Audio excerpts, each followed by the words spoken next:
여러분 안녕하십니까? 오늘의 미국 위켄드 에디션 강예신입니다. 네, 이번 주에는 미국에서 정말 중요한 일들이 많았습니다. 특히 오늘의 미국 어제 정규 방송이 끝나고 나서 저녁에 있었던 그 민주당의 예비선거 후보들의 토론회는 정말 중요했고, 핏 브리지지가 참 잘했습니다. 그리고 에이미 클로파셔라는 미네소타가 그 지역구인 그 연방상원의원도 굉장히 잘했고요. 제가 이 내용은 마이클 블룸버그의 지금 그 떠오름과 함께 그 2020 미국 대선 시간에 또 이제 조금 있다가 하나 만들 겁니다. 그 시간에 전해드리겠습니다. 그리고 우선 그 중요한 어제 그 오늘의 미국이 끝나고 나서 있었던 중요한 내용부터 말씀드리자면은 트럼프 대통령이 두 사람을 해고를 했습니다. 이 두 사람 해고한 것은 전부 그 탄핵 관련 일로 트럼프 대통령의 마음에 들지 않았다. 결국은 보복을 한 거죠. 누가 보더라도. 그런데 한 사람은 트럼프 대통령 선거 캠페인 당시에 $100만 취임식할 때 기부를 했었던 고든 선더랜드 유럽 대사. 원래 대사직은 직업 외교관들도 있지만 대통령이 본인에게 잘해준 사람에게 자리를 주는 그런 자리이기도 하기 때문에 그게 뭐 큰 문제가 될 것은 없었습니다. 그런데 전혀 그 정치와는 외교와는 상관이 없는 고든 선더랜드라는 사람이 유럽연합 그쪽 대사로 가서, 이 사람 그 호텔업을 사람이거든요. 부자입니다. 아주 그 시애틀 쪽 그쪽에서 부자인데 가서 일을 했는데, 일을 하고 나서 의회에서 연방 하원에서 탄핵 재판을 하는 과정에서 여러 사람에게 소환장을 보냈는데 백악관이 계속 거부하고 막고 해서 존 볼튼도 이제 증언하지 못했었고, 상원에서도 물론 안 됐습니다만은, 그리고 백악관의 지금 비서실장도 역시 증언하지 못했고, 이 고든 선더랜드라는 대사가 아주 중요한 증인이었죠. 결국은 우크라이나 대통령과 트럼프 대통령과의 사이에서의 그 전화는 부적절했다. 그리고 이제 그 같은 전화가 있기 전에 그 여러 가지 그 준비 작업이라고 할까요? 그런 것에 대해서 증언을 했었던 사람이고, 그런데 이제 어제 해고장을 받고 나서 어쨌든 본인도 스타일 꾸기고 해고될 수는 없는 거잖아요. 이 트럼프 대통령이 본인을 국가를 위해서 중요한 그 대사직을 해주게 해줘서 참 감사하다. 나에게 아주 그 좋은 경험이었다. 이런 얘기를 했고요. 그리고 이제 더 중요한 사람은 그 알렉산더 빈드맨이라는 중령입니다.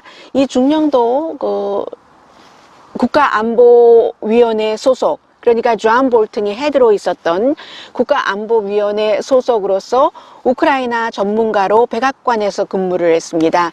왜냐하면 3살 때, 그 당시에 이제 구소련, 그때 이 사람이 이제 이미 40살이 넘었죠. 그러니까 아버지가 40년 전에 아들들을 데리고 미국으로 와서 그 당시에 우크라이나에서요, 정말로 미국을 제2의 조국으로 알면서 살았고, 그리고 이라크 전쟁에도 참전을 했었고, 우크라이나 말을 알기 때문에 이제 우크라이나 전문가가 될 수 있는 것이고요.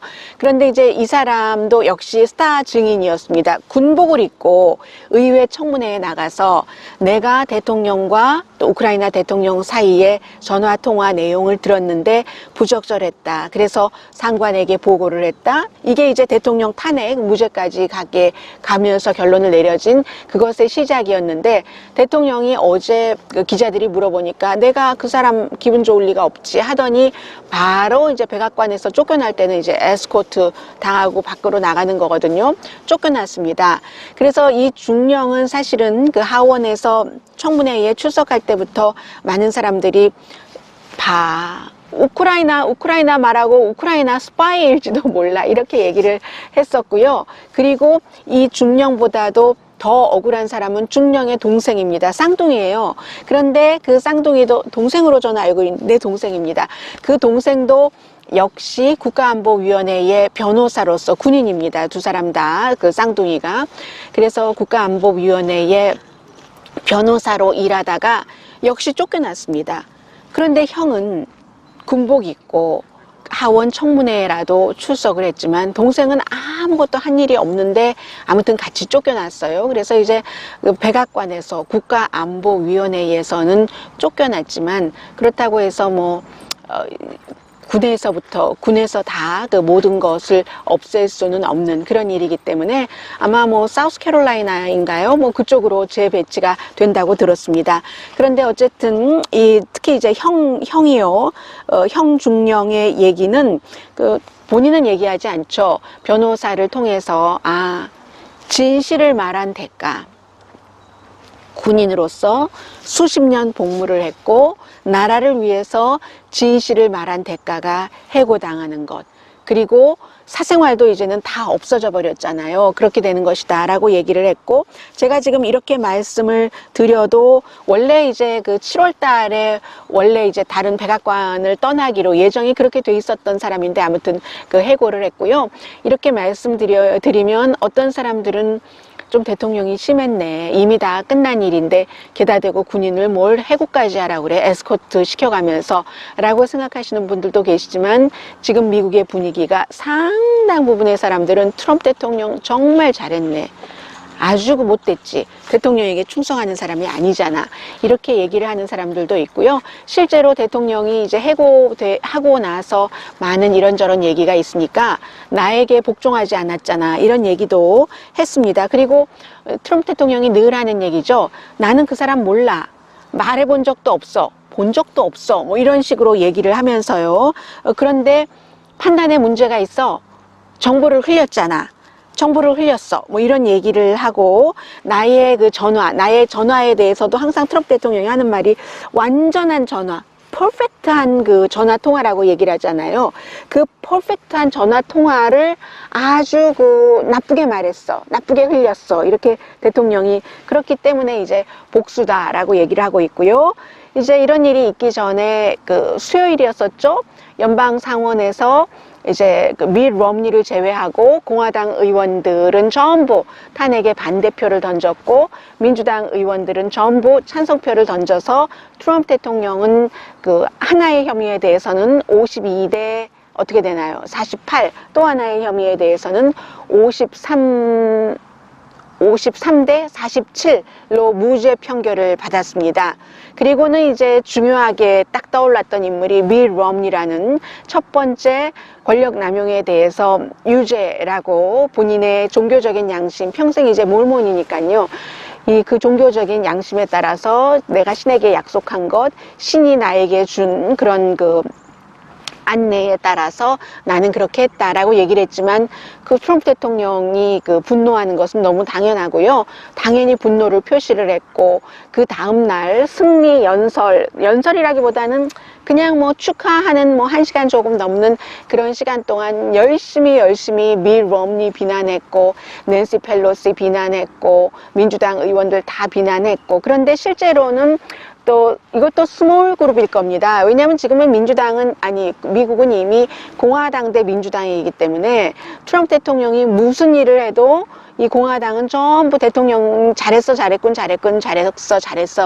뭐 그 정도는 그럴 수도 있지. 예전에는 그렇지 않았거든요. 예전에는 뭔가 지지하는 것은 지지하는 것이고 잘못하는 것이 있으면 그 실수를 인정을 하고 대신에 이제 사과하고 실수를 인정을 하고 사과하고 거짓말하지 않고 하면 오케이였는데 요즘은 잘못해도 상관없어. 뭐 이런 형태입니다.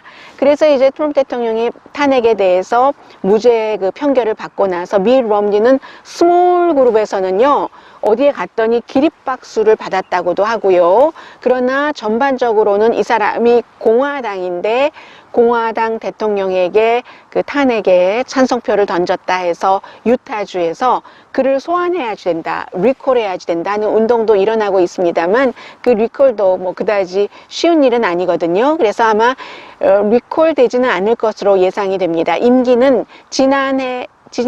지지난해였네요. 2018년도에 선출이 됐기 때문에 연방 상원의원으로 2024년까지 상원의원은 임기가 6년이니까 그때까지는 아마 안전할 것 같고요.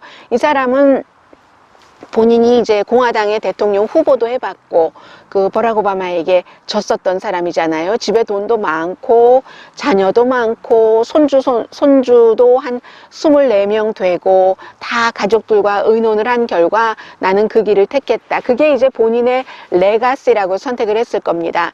지금 많은 공화당의 정치인들 가운데서는 트럼프 대통령에게 탄핵 찬성 투표를 던지면 공화당이 94%가 트럼프 대통령을 지지하고 있기 때문에 지역구에서 이기기도 힘들고 선거가 있는 사람들은 활동하기도 굉장히 힘들거든요. 그래서 이제 그 대통령이 완전하게 잘못하지 않은 것은 아닌데도 불구하고 모든 것 다 눈 감고 이제 그 대통령을 따라서 가는 게 지금 공화당인데 유일하게 밋 롬니가 거기서 이 사람은 이제 그만큼 72세나 됐고 할 것 다 해본 사람이고 또 뭐 먹고 살 것 걱정 없는 사람이고 그러니까 이제 그런 그 본인의 소신대로 그 소신에 대해서는 나중에 트럼프 대통령이 이 대통령직을 놓고 나서 그때에 아마 평가가 될 겁니다. 그런 일이 있어서 굉장히 그 중요한 것이었고 트럼프 대통령은 뭐 밋 롬니 선거에서 진 인간이 뭐 그러니까 졌지 캠페인도 제대로 못하는데 나에게 찬성 뭐 탄핵 찬성표를 던져 이렇게 트럼프 대통령은 굉장히 맹렬하고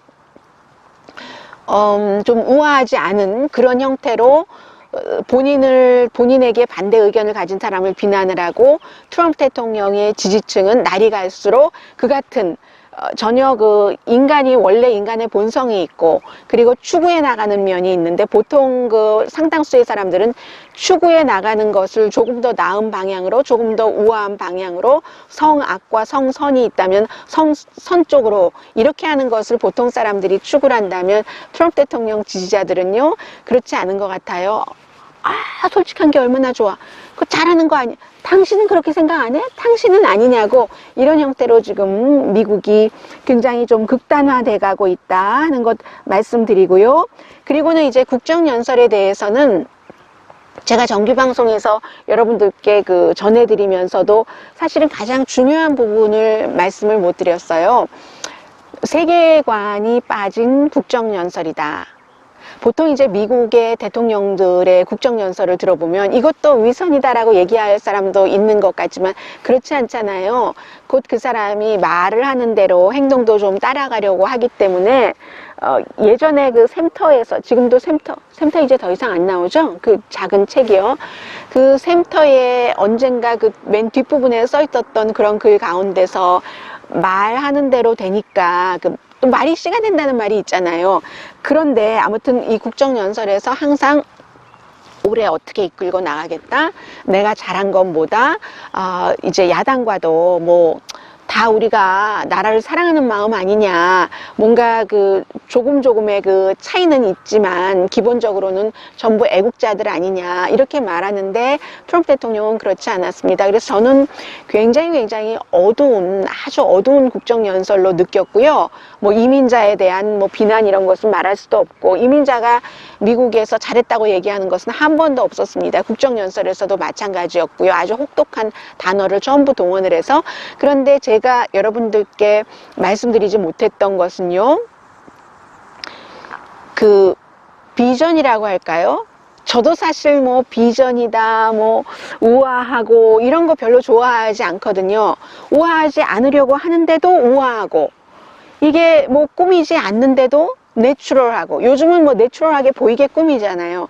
꾸미지 않는데도 내추럴하고 우아하려고 애쓰지 않는데도 우아하고 하는 것을 좋아하기는 합니다만은 이 트럼프 대통령의 국정연설에서 그리고 비전 막 말로 따지는 거 별로 좋아하지 않는데 어느 정도는 그 지도자면은 그런 것들이 있어야지 나오는 거죠. 그런 게 너무 없다. 그래서 유튜브에서 어떤 분이 미국은 민주주의로 가겠다는 게 아니라 이기주의로 가겠다는 것인 것 같다라고 얘기하면서 좀 실망의 표현을 해주셨는데 그게 맞습니다. 그런데 대통령 지지층에선 그게 당연하지라고 생각을 하는 것이고 많은 그 대통령의 지지층과 비슷한 정도의 그런 정도의 비율의 다른 사람들은 그래도 그 사람이나 국가나 추구해 나가는 이상이 좀 있어야 되는 거 아니야? 어떻게 국정연설에서 다른 나라에 대한 얘기가 하나도 없지? 유럽에 대해서도 없었고 북한에 대해서도 아시아에 대해서도 미국은 그럼 앞으로 어떻게 그 미국이라는 나라를 이끌어갈 것인가? 이런 것이 없었거든요. 남을 비난하고 악마 이런 단어를 대통령이 써가면서 해서 세계관이 없었다는 것에 저는 좀 뭐라고 말씀드리나요? 마음이 좀 불편했고요. 대신에 두려움, 분열 같은 것을 많이 퍼뜨렸다. 물론 볼만한 장면들도 있었어요.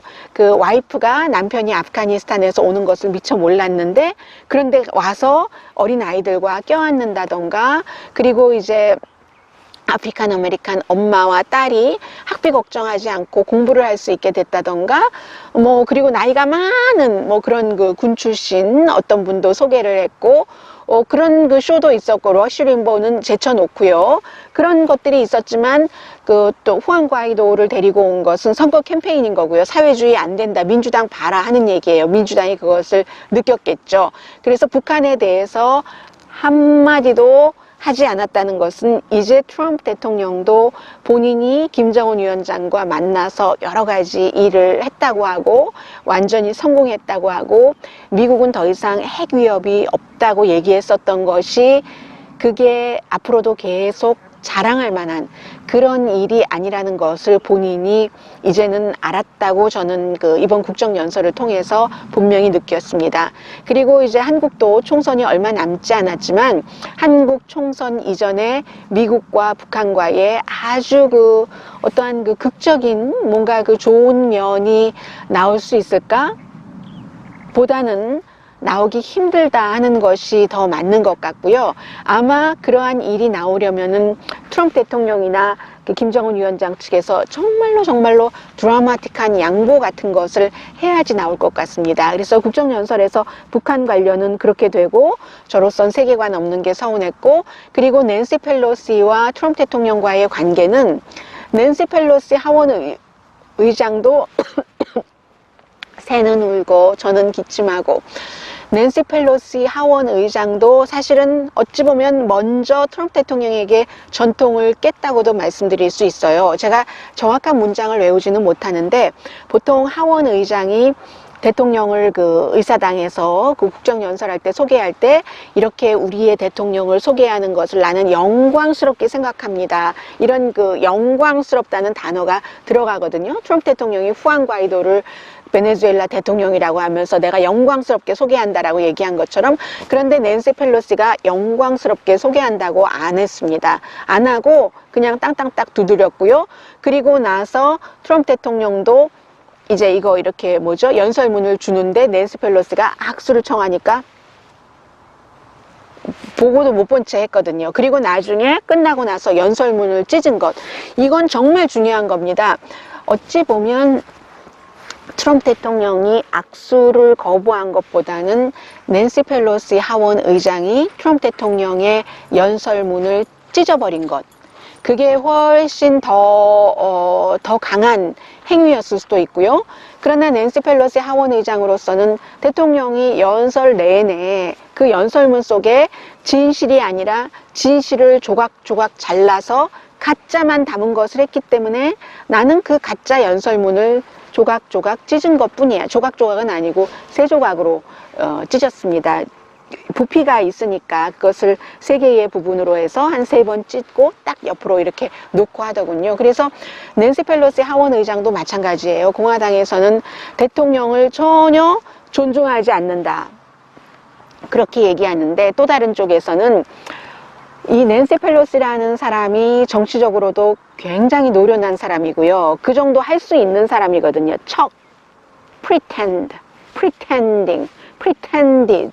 pretend라는 그 단어와는 아주 세련된 사람인데 낸시 펠로시는 그날 pretend 하는 것을 하지 않기로 결정을 한 겁니다. 더군다나 이제 펠로시가 하원 의장이 그동안 그렇게 막아오다가 대통령 탄핵을 주도를 했고 탄핵되고 탄핵 그 최종적인 투표하기 하루 전에 국정연설이 있었잖아요. 그런 때 악수도 그렇고 내용도 보면은 처방약값 등등 해서 대통령이 사실과 다른 그런 것을 많이 말하면서 민주당을 많은 사람들을 비난을 하고, 그리고 이제 3년이나 본인이 새로 행정부를 꾸렸는데도 계속 오바마 행정부를 비난하고 하니까 이건 아니지라는 게 낸시 펠로시의 판단이었을 것 같고요. 그렇기 때문에 낸시 펠로시를 공화당 측에서는 굉장히 비난을 하지만, 낸시 펠로시가 이제 그런 찢은 일이 있고 나서 그것도 아주 그 정도의 가짜 연설을 한 데에 대한 대응으로서는 정중한 대안이었어 라고 얘기를 했잖아요. 그리고 어떠한 모임에 갔었을 때 밀 럼니가 아주 외로운 lonely place를 공화당에서 선택하면서 자신의 그 소신에 따라서 트럼프 대통령에게 적어도 한 개 혐의에 대해서 그 탄핵 찬성 투표를 던지고 기립박수를 받은 것처럼 낸시 펠로시 하원 의장도 기립박수를 받았습니다. 그래서 제 생각에는요, 낸시 펠로시와 밋 럼니 이 두 사람의 탄핵 찬성 표결과 연설문 찢은 이것은 또 역사에서 트럼프 대통령이 11월 달에 재선이 될지 아니면 재선이 되지 않고 단임 대통령이 될지는 모르겠습니다만은 트럼프 대통령의 임기가 끝난 뒤에야 이제 좀 냉정하게 그렇게 그 판단이 두 사람의 행위에 대해서 나올 수 있을 것 같고요. 그리고 이제 또 하나는 그 러쉬 림보라는 사람에게 그 대통령 메달, 가장 이제 중요한 메달이죠. 시민이 받을 수 있는 자유의 메달을 준 것. 그리고 그것도 이제 국정연설장에서 직접 그 목에 이제 걸어준 것이요. 그러한 것들이 지금 제가 깜짝 놀랐어요. 이게 녹화가 안 되는 건 줄 알고요. 녹화되고 있는 것 같습니다. 왜 저쪽에서 불이 반짝반짝 안 하기 때문에 그런데 되는 것 같습니다. 일단. 그래서 러쉬 림보라는 사람이, 러쉬 림보가 과연 대통령의 자유의 메달을 받을 만한가, 이 사람이 그 부분에 대해서도 공화당에서는 받을 만하다고 할 테고요. 수십 년 동안 굉장히 공화당 기반을 좀 문화적으로 보수 쪽으로 강화한 사람이고, 트럼프 대통령과 마찬가지로 아주 어두운 말 많이 썼고 여성 혐오스러운 그런 여성 혐오자 같은 말을 많이 썼고, 대통령과는 공통점이 많아요. 굉장히 부자라는 것, 두 사람 다 전세기 타고 옛날부터 다녔다는 것, 뉴욕에서 바탕을 두고. 이 러쉬 림보도 돈 많이 버는 사람이잖아요.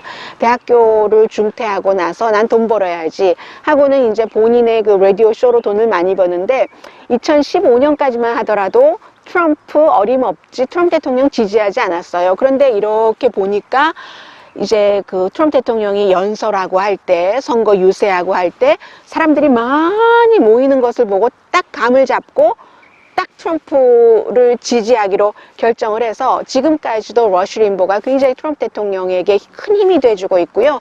그런데 이제 불과 그 자유의 메달을 받기 하루 전에 폐암이다라고 얘기를 했고, 그래서 굉장히 많은 사람들이 기립박수를 쳤고요, 공화당의 경우. 그러나 민주당에서는 이 러쉬 림보라는 사람이 제가 일일이 말로 예로 들어드릴 수 없을 정도의 많은 혐오적인 발언이라든가 소수인종 차별하는 것은 이만저만인 게 아니고요. 그렇기 때문에 반대하는 사람도 굉장히 많고, 아프리칸 아메리칸 운동선수도 굉장히 비난을 많이 했고요. 그것도 아무도 말하지 않는 언어로 그렇게 강하게 해야지만 인기가 있고, 그리고 이 사람은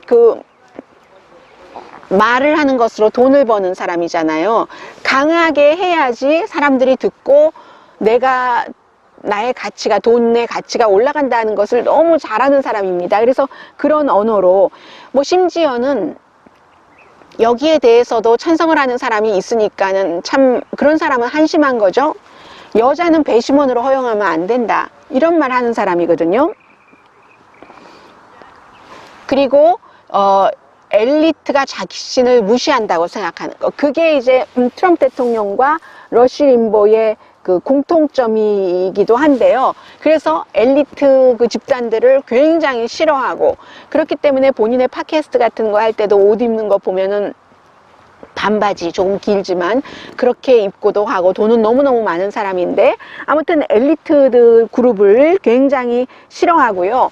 해서 이 자유의 메달이라는 것은 로자 박스라든가 버스 보이코트 아니면 뭐 노벨상을 받은 사람이라든가 뭐 그런 사람들이 받는 홀로코스트 뭐 생존자로서 좋은 일을 했다던가 받는데 러쉬 림보가 이렇게 받는 것에 대해서는 반대하는 사람도 많았고 그것도 대통령 메달인데 왜 와이프가 국정연설장에서 걸어줄까? 뭐 이런 지적들도 굉장히 아무튼 많았습니다. 근데 아무튼 대통령과는 공통점이 많아요. 여러 가지 이렇게 강한 언어를 쓴다던가 그렇기 때문에 이코노미스트가 그 대통령이 러쉬 림보를 본따서 말을 한다 그렇게 얘기를 하고 있잖아요. 셔니니티도 마찬가지지만 서로가 왔다 갔다 하는 건 마찬가지지만 뭐 공통점이 아무튼 많아요. 와이프가 여러 명이라는 것도 공통점이고 또 베트남전 그 당시는 징병제도였는데 요리조리 피한 것도 뭐 러쉬 림보도 여러 가지가 있었는데요. 뭐가 있었죠? 아무튼 뭐 머리도 아프다고 하고 뭐 어디도 아프다고 하고 해서 결국은 그 베트남전에도 안 간 그런 것들이 공통점도 많이 있습니다. 그래서 이번 주에는 그런 그 국정연설이라든가 그런 점들이 중요했고요. 제가 사람들이 왜 트럼프 대통령을 너무너무 좋아하고 또 지금으로서 트럼프 대통령이 이길 가능성이 11월 달에 그 어느 때보다 높아졌고 공화당은 당연히 트럼프 대통령이 재선된다고 믿는가 이 부분에 대해서는 제가 따로 여러분들께 전해드리겠습니다. 그리고는 지금 대통령에게 좋은 것들이 굉장히 많죠. 이 갤럽의 여론조사 결과도 지지도가 49%. 갤럽이 여론조사한 결과 최고로 나왔고요. 그래서 트럼프 대통령에게는 이번 주가 아주 좋은 한 주였다라고 말씀을 드리고 그리고 또 하나는 이 부분은 한번 짚고 넘어가야 되겠다라고 생각을 했습니다. 그 트럼프 대통령이 국정연설을 할 때 시작할 때도 그랬고 또 거의 끝날 무렵에도 미국이 내가 대통령이 되고 난 뒤에 내가 잘해서 세계 많은 나라로부터 존중을 받는다. 그리고 이제 나중에는 트럼프 대통령이 admire, 다른 나라가 미국을 admire 한다. 왜? 내가 잘해서. 이렇게 얘기를 했거든요. 그런데 이런 것은 그 대통령의 주장과 현실은 다르다는 것을 좀 전해드리고 싶습니다. 제가 미국에서 살고 있지만 항상 나는 누구인가, 내가 지금 어떤 대우를 받고 있는가는 중요한 거잖아요. 미국의 그런 현재의 위치와 다른 나라에서 미국을 판단하는 그런 것들은 세계 모든 나라에 중요하고요. 리더 국가이기 때문에. 그래서 국제적인 여론은 트럼프 대통령의 행동을 믿지 못하겠다. 퓨 리서치사가 1월 달에 조사를 했더니 트럼프 대통령이 하는 행동은 63%가 못 믿겠다. 29%만 믿는다. 푸틴이나 시진핑보다도 더 못 믿겠다는 겁니다. 푸틴은 57% 못 믿는다. 시진핑은 43%인데 트럼프 대통령은 64%가 못 믿겠다고 했거든요. 트럼프를 믿는다는 사람이 29%인데 푸틴을 믿는다는 사람이 33%입니다. 트럼프를 믿느니 푸틴을 믿지. 트럼프 대통령은 세계에서 가장 큰 위협이야.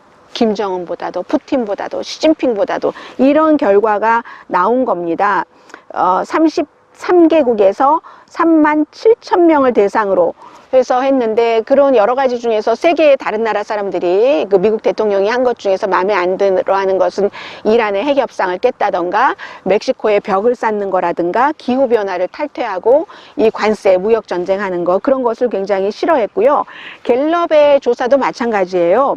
갤럽도 트럼프 대통령을 굉장히 싫어하고 퓨 리서치사나 비슷한 그런 조사가 나오고 영국의 영국의 유가브도 마찬가지입니다.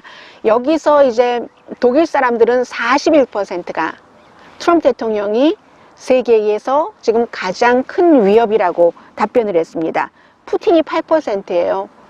그리고 김정은 위원장이 17%, 이란의 알리 카메네이 최고 지도자가 8%밖에 안 됩니다. 시진핑 8%입니다. 그러면 이 사람 김정은, 푸틴, 시진핑, 이란의 카메네이 다 합친 것보다도 트럼프 대통령이 세계 평화의 위협이다 하는 사람이 더 많은데요. 다 합쳐보니까 40%인데 트럼프 대통령은 42%를 단독으로 받았잖아요.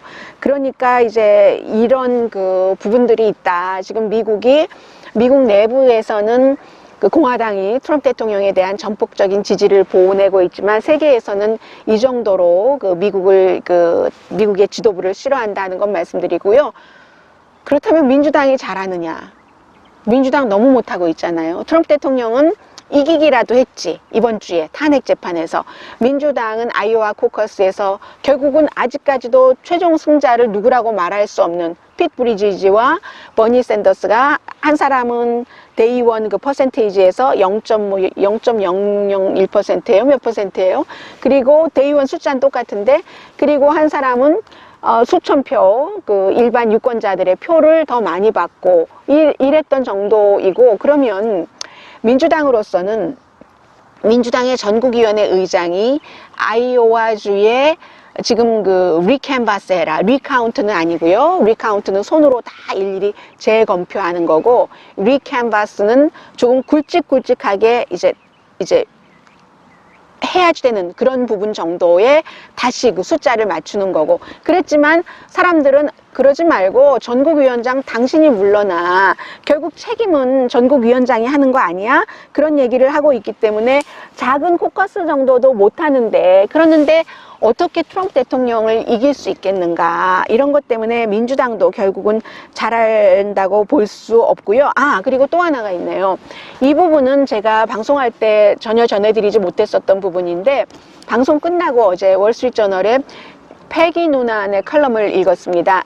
패기 누난이 공화당이지만 그리고 레이건 전 대통령의 연설문을 쓴 사람이지만 패기 누난이 결코 트럼프 대통령을 지지하는 사람은 아니거든요. 한때 이제 트럼프 대통령에 대해서 비판하는 사람들이 갖고 있는 그런 시각을 좀 조목조목 이 사람이 굉장히 좀 디테일한 사람이니까 조목조목 그 얘기를 했었을 때 월스트리트저널에 완전히 패기 누난 그냥 어디로 보내버리라는 그런 글로 처음엔 도배되다가 중간에는 약간 그런 성향이 조금 줄어들었어요. 그런데 이번에는 패기 누난이 낸시 펠로시가 너무 그 종이 찍고 연설문 찍고 하는 거 민주당 하원 의장이 잘못한 것이다 이런 얘기를 많이 하면서 그 비디오가 그 트럼프 대통령 연설 끝나고 있는데 뒤에서 쫙쫙 찍는 그 장면이요. 그 비디오가 지금 세계에 완전히 그냥 유행처럼 쫙 그 퍼지고 있는데 그렇게 퍼지는 것을 예로 뭐 어디를 드냐면요. 한국 국회를 예로 들었습니다. 한국의 국회의원들이 국회에서 서로 국회의원들끼리 때리고 막 얼굴을 때리고 바닥에 사람들을 뭐 어떤 땐 쳐박기도 하고 하는데 그럴 때 우리가 그걸 보면서 했는데 이젠 다른 나라에서 미국을 그렇다고 하겠어? 이렇게 패기 누난이 제가 지금 말씀드리는 요즘은 패기 누난의 낸시 펠로시를 비난한다 이것을 말씀드리고 싶다기보다는 한국의 국회가 그렇게 미국에서 정말로 그 공화당으로서 칼럼을 쓰는 사람으로서 영향력 있고 패기 누난도 사실은 따지고 보면은 소신껏 칼럼을 쓴 사람이죠. 자기가 하는 일에 있어서 소신을 가지고 아니면은 지금 그 분위기를 따라가려면 트럼프 대통령 무조건 잘해야지 된다라고 칼럼을 계속 썼어야지 되는데 그랬던 사람은 아니거든요. 그런데 그런 사람이 예로 드는 게 한국처럼 우리가 한심한 국회가 돼서 되겠어? 이런 일이 있었다는 것 말씀드리고요. 그래서 또 참석 안 한 그 민주당 의원들도 프로페셔널하지 않다 했는데 이것은 사실은 조금 다 누가 먼저냐 오죽하면 참석 안 했겠느냐 이 정도까지 말씀드릴 수도 있는데 저는 아무튼 한국을 예로 든 것이 좀 깜짝 놀랐고요. 패기 누난도 한국을 그렇게 예로 드네 하는 생각을 했고요. 그리고 또 하나는 너무나 여러분들께서 잘 알고 계시기 때문에 우한 바이러스에 대해서는 미국인인데 우한에서 머물던 사람이 결국은 그 병원에서 한 명이 숨졌습니다. 그래서 이제 이 내용이 지금 오늘 토요일인데 일요일, 월요일을 거치면서 굉장히 미국에서는 중요한 뉴스가 될 것 같고요. 그리고 제가 이 내용은 미국 선거를 말씀드리면서 말씀드리겠습니다. 지금 조국 장관에 대해서 전광훈 목사에 대해서 제가 가끔은 방송을 하면서 한국에 대해서 말씀을 드릴 때가 있어요. 그런 때 말씀을 드릴 때 미국에서 보도를 했다거나 아니면 그 지금 미국과 이렇게 비교를 하기가 좋다던가 그럴 때인데, 그런 때마다 한국에서 이 방송을 듣고 보시고 하시는 분들이 한국도 미국처럼 편이 딱 갈려져 있어서 제가 밖에서 느끼기엔 그렇습니다. 무조건 그 문재인 대통령을 지지하시는 분들은 문재인 대통령을 지지하기 때문에 조국이란 사람은 하나도 도덕적으로도, 법적으로는 물론이고 도덕적으로도 무슨 잘못을 저지르면 큰일 나는 것처럼 잘못을 저지르지 않았다는 식으로 얘기를 하고, 또 이쪽 보수에서는 전광훈 목사의 말이나 단어나 태도나 뭐 그 여러 가지가 어떠한 거와 상관이 없이 또 무조건 지지를 하고, 왜냐하면 문재인 대통령이 싫기 때문에 그런 부분이 있거든요. 제가 이 부분에 대해서 많은 분들이 그 저를 탓해 주시기도 하고 하셨는데, 이제 그 미국 2020 미국 대선 그 클립에서 그 부분에 대해서는 말씀드리고, 일단 그 오늘의 미국 위켄드 에디션은 여기서 마치겠습니다. 강혜신이었습니다.